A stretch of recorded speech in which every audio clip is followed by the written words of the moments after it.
ইউটিউবে video download করতে গেলে ভিডিও ডাউনলোড হচ্ছে না।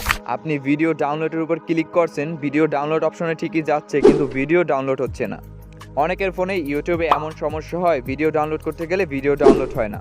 এই যে দেখতে পাচ্ছেন, এই সমস্যাটা কিন্তু আমার ইউটিউবে হয়েছে। এখানে আমি ভিডিও ডাউনলোড দিছি, কিন্তু ভিডিও ডাউনলোড হইতেছে না। আমার কিন্তু ডাটা অন করা আছে, তবুও ভিডিও ডাউনলোড হইতেছে না। তো এই সমস্যাটা যদি আপনাদের ইউটিউবে হয়, আপনারা কীভাবে ঠিক করবেন আজকের ভিডিওতে দেখাবো। তো চলেন দেখে আসি। এই সমস্যাটা ঠিক করার জন্য আপনি আপনার ফোন থেকে ইউটিউবে চলে আসবেন। ইউটিউবে চলে আসার পর আপনার যে অ্যাকাউন্ট আছে, এই অ্যাকাউন্টের উপর ক্লিক করবেন। এখানে যে অ্যাকাউন্ট অপশন আছে ওইটার উপর ক্লিক করবেন।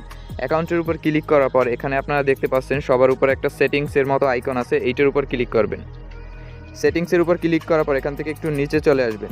এখান থেকে একটু নিচে চলে আসার পরে এখানে দেখতে পাচ্ছেন এখানে ডাউনলোডস নামের একটা অপশন আছে। ডাউনলোডস নামের অপশন, এইটার উপর ক্লিক করবেন। এইটার উপর ক্লিক করার পর এখানে দেখতে পাচ্ছেন এখানে ডাউনলোড ওভার ওয়াইফাই অনলি, তারপর ইউজ এইচডি কার্ড। এই সমস্যাটা দুইটি কারণে হয়ে থাকে। এই যে দেখতে পাচ্ছেন আমার যে ডাউনলোড ওভার ওয়াইফাই অনলি এইটা অন করা আছে, যার কারণে আমার ভিডিও ডাউনলোড হয় না।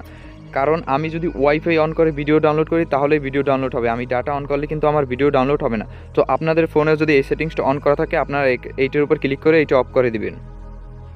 এখন আপনারা ইউজ এইচডি কার্ড নামের যে অপশনটা অন করা দেখতে পাচ্ছেন, এই অপশনটার কাজ কি? এই অপশনটা যদি আপনার ইউটিউবে অন করা থাকে, তাহলে আপনার ফোনে যদি এইচডি কার্ড থাকে, সেই এইচডি কার্ডেই কিন্তু ভিডিও সেভ হবে। আর আপনার যদি এইচডি কার্ড ফুল হয়ে থাকে, তাহলে কিন্তু আপনার ভিডিও ডাউনলোড হবে না। সো আপনার যদি এইচডি কার্ড ফুল হয়ে থাকে, আপনারা জাস্ট এইটার উপর ক্লিক করে এইটা অফ করে দিবেন। তাহলে হবে কি, এখন আপনি যদি ভিডিও ডাউনলোড করেন, আপনার ভিডিও আপনার ফোনের স্টোরেজে ডাউনলোড হবে। সো এখন কিন্তু আপনার ভিডিও ডাউনলোড হবে আপনি যদি ভিডিও ডাউনলোড করেন। এখন কিন্তু আর কোনো কাজ নেই, প্রবলেম কিন্তু ঠিক হয়ে গেছে। এখন আমি ভিডিও ডাউনলোড করলেই ভিডিও ডাউনলোড হবে।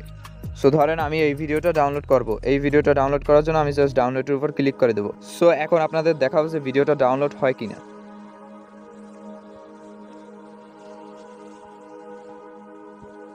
আপনারা দেখতে পাচ্ছেন আমার কিন্তু ভিডিওটা ডাউনলোড হইতেছে। এখানে দেখতে পাচ্ছেন আমার ভিডিওটা কিন্তু ডাউনলোড হইতেছে। আমার কিন্তু আগে ভিডিওটা ডাউনলোড হয় নাই। আমার কিন্তু এখন সেটিংসটা ঠিক করার সাথে সাথে কিন্তু ভিডিও ডাউনলোড হইতেছে। সো এভাবেই করে কিন্তু আপনি মাত্র 1 মিনিটের মধ্যে আপনার ইউটিউবের ডাউনলোড প্রবলেম সমস্যাটা ঠিক করে নিতে পারবেন। সো এই ছিল আজকের ভিডিওটা দেখে যদি একটু উপকৃত হয়ে থাকেন, অবশ্যই সাথে থাকবেন। আর ভিডিওটা ভালো লাগলে অবশ্যই একটা লাইক করে দিবেন, আর চ্যানেলটা সাবস্ক্রাইব করে পাশেই থাকবেন। দেখা হচ্ছে নতুন কোনো ভিডিওতে।